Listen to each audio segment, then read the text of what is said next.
தமிழ் நண்பர்கள் அனைவருக்கும் வணக்கம். அக்னிச்சிறகு சேனல் சார்பாக இந்த வீடியோவுக்கு உங்களை அன்புடன் வரவேற்பது நான் உங்கள் கௌசி. கார்த்திக் ரேவதி சீரியலுடைய இன்றைக்கி எபிசோடுக்கான ரிவ்யூ என்ன அப்படின்றத பார்க்கலாம். அதுக்கு முன்னாடி இது வரைக்கும் நம்ம சேனலை நீங்கள் சப்ஸ்கிரைப் பண்ணலாம்னா பண்ணிக்கிறேங்க. கூடவே இருக்க பெல் ஐக்கானையும் கிளிக் பண்ணி அதில் ஆல் அப்படின்ற ஆப்ஷனையும் கிளிக் பண்ணிக்கிறேங்க.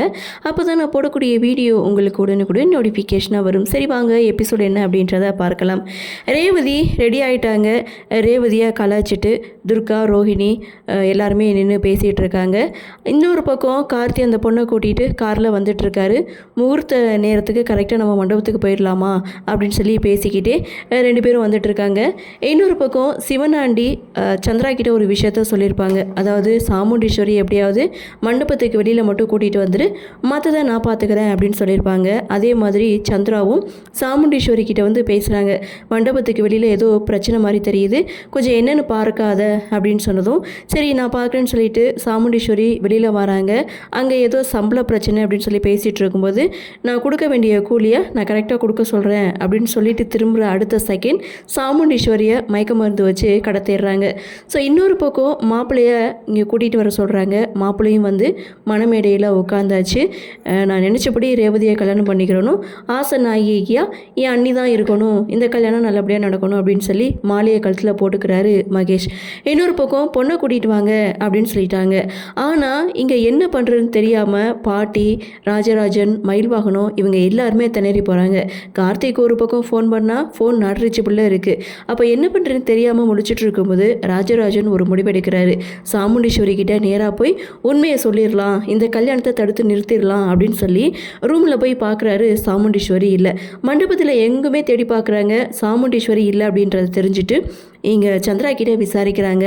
அப்போது சந்திரா ராஜராஜன் கிட்டே போய் சொல்கிறாங்க, அக்கா முகூர்த்தத்துக்கு முன்னாடி வந்துடுன்னு சொல்லிட்டு கோவிலுக்கு போயிருக்கா, ஏதோ நேர்த்திக்கடைன்னு சொன்னான் அதனால் போயிருக்கா அப்படின்னு சொல்ல இங்கே கல்யாணத்தை வச்சுட்டு அவள் எதுக்கு கோயிலுக்கு போனோன்னு சொல்லி கேட்குறாங்க. அதுதான் எனக்கும் தெரியலை, ஆனால் வந்துடுறேன்னு சொல்லிட்டு தான் போயிருக்கா மாமா அப்படின்னு சொல்ல அப்போ எந்த கோயிலுக்குன்னு விசாரிக்கிறாங்க. எந்த கோயில்னு சரியாக தெரியாது, பக்கத்தில் இருக்கிற ஏதாவது ஒரு கோவிலாக தான் இருக்கணும் அப்படின்னு சொன்னதும் ராஜராஜன் அங்கேருந்து போகிறாரு. இன்னொரு பக்கம் பொண்ணை கூட்டிகிட்டு வாங்க அப்படின்னு சொல்ல சந்திராவும் ரேவதியோட ரூமுக்கு போகிறாங்க. ரேவதி கிட்டே பேசுகிறாங்க. அப்போ ரேவதி அம்மா எங்கன்னு சொல்லி கேட்க அம்மா கோவிலுக்கு போயிருக்காங்க, கரெக்டாக முகூர்த்த நேரத்துக்கு தாலி கட்டுற நேரத்துக்கு வந்துடுறேன்னு சொல்லியிருக்காங்கன்னு சொன்னதும் ரேவதியும் மணமேடையில் வந்து உட்காடுறாங்க. ரேவதி கடவுள்கிட்ட வேண்டுறது இந்த கல்யாணம் நல்லபடியாக நடக்கணும், என் அப்பா ஆசைப்பட்டபடி பாட்டியோடைய ஊருக்கு போகணும், திருவிழா நல்லபடியாக நடக்கணும் அப்படின்னு சொல்லிட்டு அவங்களும் கழுத்தில் மாலையை போட்டுட்டு மகேஷ் அண்டு ரேவதி ரெண்டு பேருமே மணமேடையில் மணமக்களாக உட்காந்துட்டாங்க. இன்னொரு பக்கம் ராஜேஸ்வரி சாமுண்டீஸ்வரியை தேடுறாங்க.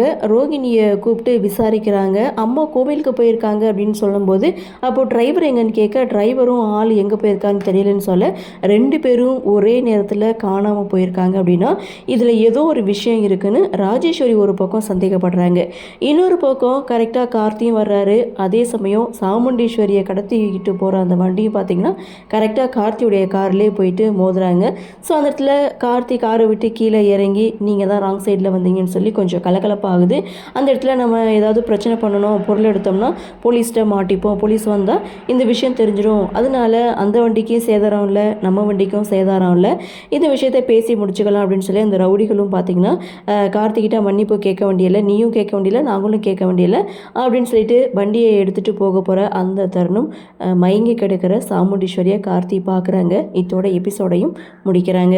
கார்த்தி சாமுண்டீஸ்வரியை காப்பாற்றி அதுக்கப்புறம் சிவனாண்டியோட அடியாட்களை அடித்து அதுக்கப்புறம் மண்டபத்துக்குள்ளே வந்து இந்த கல்யாணத்தை தடுத்து நிறுத்தணும்.